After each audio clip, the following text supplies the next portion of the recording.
Lideri Srpske radikalne stranke ocenili su danas da su aktualne vlasti u Srbiji već pripremile predaju Kosova i Metohije i da je problem kako to saopštiti narodu.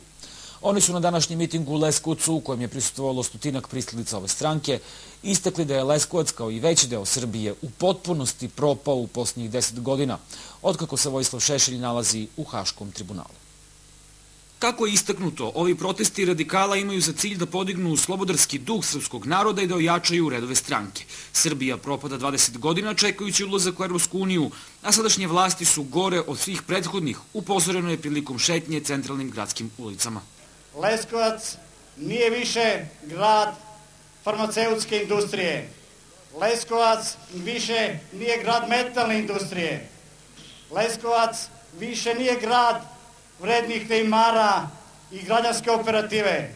Leskovac je postao grad siromašnih i grad bez perspektive.